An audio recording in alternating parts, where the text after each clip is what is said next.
Metal Up, bro. This is CJ of cjortiz.com and metalmotivation.com. This is the first of a 5-message series I'm doing on how to end your inferiority complex. Have you ever heard of that before, a inferiority complex? You know, in all of our lives, we deal with some measure of inferiority. I mean, obviously, not many of us can be perfect in every area of our lives. So, yeah, there's going to be a sense of inferiority. But the issue is when it becomes a complex, when it overwhelms you, when it's like a web in your mind, when it infiltrates every aspect of your thinking, when your eyes, the way you see things are all colored with inferiority, you hold yourself back, right? You hold yourself back from maximizing your resources. You hold yourself back from achieving goals. You hold yourself back from pursuing a certain relationship. You hold yourself back from all sorts of things because of an unrealistic sense of inadequacy. And that's really how we define an inferiority complex. It is an unrealistic feeling of general inadequacy. An unrealistic feeling of general inadequacy. Now, what I want to focus on is the word unrealistic, meaning it is not based in reality. It's not real. In other words, the inferiority that is trapping you, that is binding you, right, is holding you back, is not based in reality. It's not a realistic feeling of inadequacy. It's okay to compare yourself to others when it comes down to skill sets. For example, if you're an aspiring musician, guitar player, and there are other, professional guitar players, you compare yourself to them to kind of measure where you're at. That's okay. It's when it goes beyond that.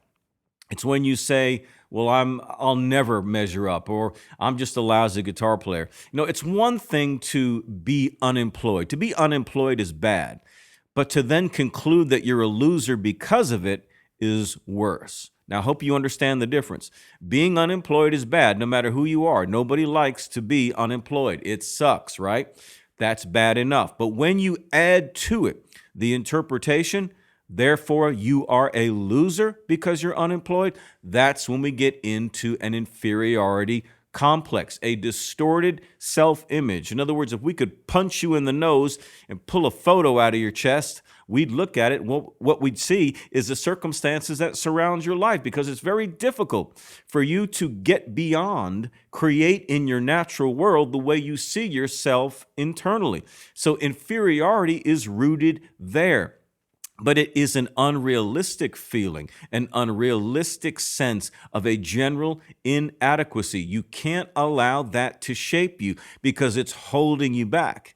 It's holding you back from your life. It's holding you back from your very best. It's holding you back from the way things could be because you feel so inferior. And the root of inferiority is always when we compare ourselves in an unrealistic sense to others. To compare yourself to another is the logic of a fool, and this kind of warped measuring is the root of most inferiority. When you see what others have or do, you measure yourself against them, and the end result is a self-despising evil that keeps you looking down when you should be looking up. Now, like I said, to compare certain skills or whatever to someone else who's proficient in a craft that you're pursuing, that's okay. That's a healthy comparison. It helps you to know where you are, in terms of a skill set, something like that.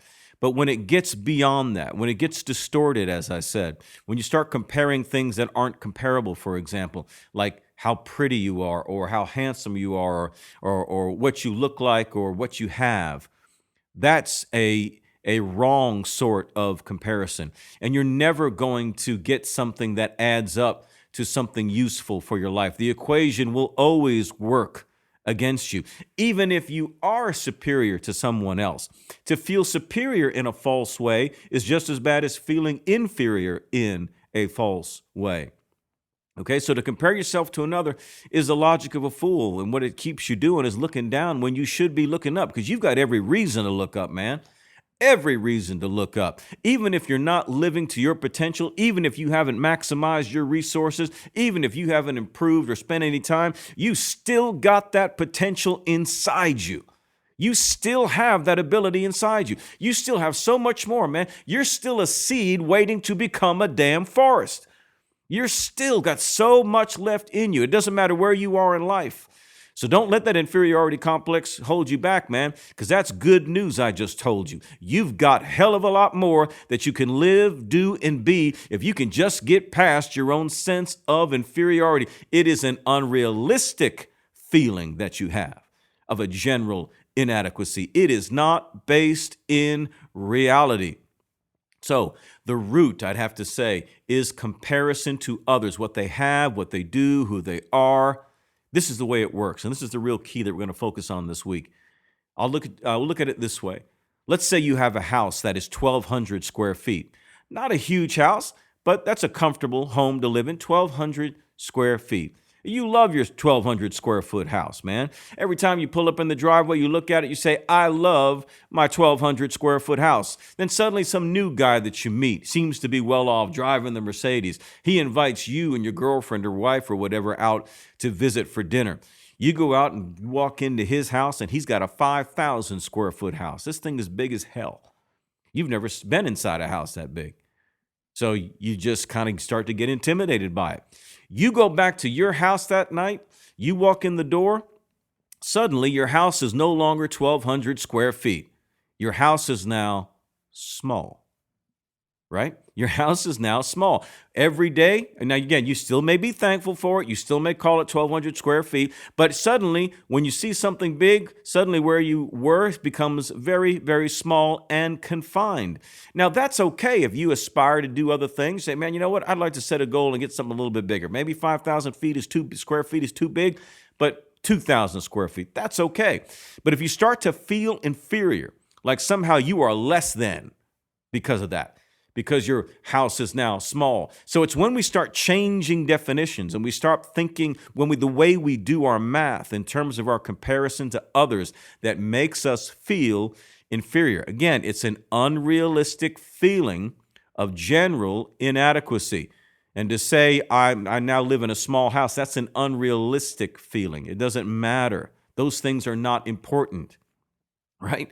You know, we want to measure height, we want to measure boob size, we want to measure this, we want to measure that, how much we have, what do we do, who do we know? These are stupid value judgments, stupid forms of measurement. They are the logic of a fool, and they will never add up to benefiting your life. So let's drop them. Let's change the way you value things, change the way you measure yourself in this world, change the way you measure yourself in terms of your abilities, what you have, and watch how your thinking changes. And the more you become confident and the more you become secure in who you are, what you have, and what place you are in life, then the more you're going to begin to release personal power to create and maximize your life. You've only got to be better than you, not somebody else. Can you dig that?